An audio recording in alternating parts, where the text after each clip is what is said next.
हर हर महादेव, जय भोलेनाथ। जब कभी भी किसी की कुंडली में मांगलिक दोष होने का जिक्र आता है, तो ना सिर्फ वो बल्कि उसका परिवार इससे होने वाली तमाम दिक्कतों को सोचकर चिंता में डूब जाता है। उसके संबंधित व्यक्ति के करियर, कारोबार से लेकर विवाह तक की चिंता सताने लगती है।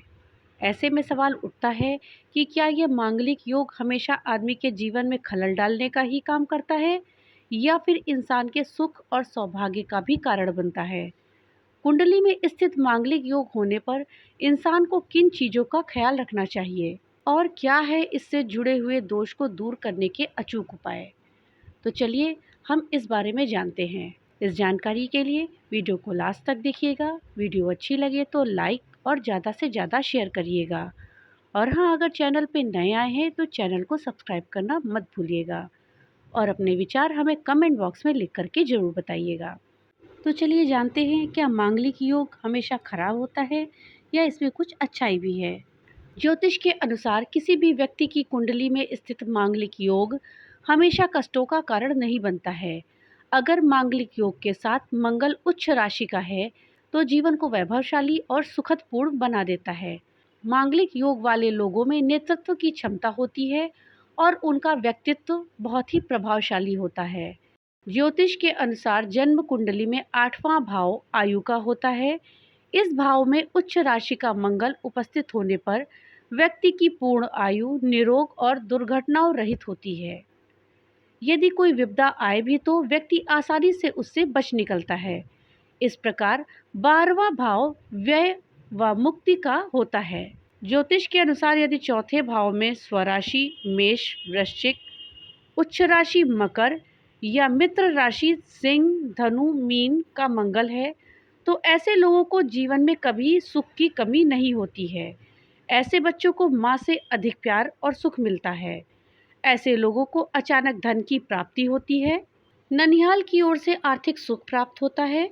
ऐसे व्यक्ति की विवाह यदि मांगलिक व्यक्ति से ही हो तो उन्हें सभी प्रकार के सुख प्राप्त होते हैं। 12वें भाव में यदि उच्च राशि का मंगल की उपस्थिति से मांगलिक योग बनता है तो व्यक्ति जमीन जायदाद खरीदने में अधिक व्यय करता है। उसके पास खूब धन संपत्ति होती है।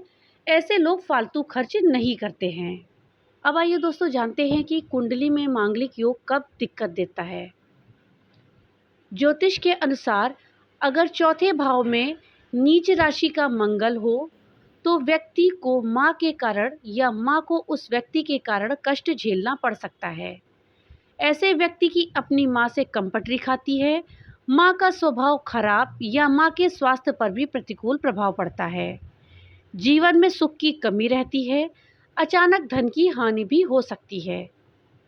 ज्योतिष के अनुसार अगर 8वें भाव में नीच राशि का मंगल हो तो मंगल योग के कारण व्यक्ति जीवन भर किसी न किसी बीमारी से घिरा रहता है। उसके जीवन में दुर्घटनाएं भी हो सकती हैं। ऐसे लोग अक्सर डॉक्टरों के पास चक्कर लगाते हैं, जिसके चलते उनकी आर्थिक स्थिति भी कमजोर बनी रहती है। कई बार ऐसे लोग तमाम तरह की दिक्कतों से परेशान होकर आत्महत्या करने के बारे में भी सोचने लगते हैं। इसी प्रकार से 12वें भाव में नीच राशि के मंगल से बनने वाले मांगलिक योग के कारण अक्सर मुकदमे या अन्य फालतू खर्चों के कारण अपना धन गंवा बैठते हैं। ऐसे लोग अपनी संपत्ति बुरे कामों में फंसाकर गंवा बैठते हैं। दोस्तों, मांगलिक लोगों को मांगलिक से ही क्यों शादी करनी चाहिए। जन्म कुंडली में 7वां भाव पति पत्नी या वैवाहिक जीवन का होता है। जिस व्यक्ति के इस भाव में मंगल हो तो उसे मांगलिक योग न होने वाले व्यक्ति से विवाह करने की कभी गलती नहीं करनी चाहिए। दोनों में से एक को मांगलिक योग है और एक को नहीं, तो कुंडली में 36 गुणों का मिलने का भी कोई लाभ नहीं होता है।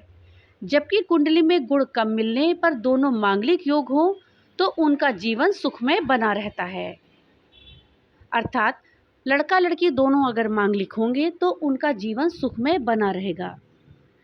ज्योतिष के अनुसार 7वें भाव में यदि उच्च का मंगल है और व्यक्ति का विवाह मांगलिक योग वाले व्यक्ति से ही हुआ है तो ऐसे लोगों का वैवाहिक जीवन सुखमय बीतता है। पति पत्नी में एक दूसरे की हर स्थिति को समझने की क्षमता होती है और उनमें अच्छी मित्रता भी होती है। विवाह के बाद ऐसे लोगों को धन की कभी भी कमी नहीं होती है। इसके विपरीत अगर 7वें भाव में नीच राशि का मंगल है और ऐसे व्यक्ति का विवाह कुंडली मिलाए बिना या किसी ऐसे व्यक्ति से हो जाए जो मांगलिक नहीं है, तो विवाह के बाद उनके कष्ट और बढ़ जाते हैं।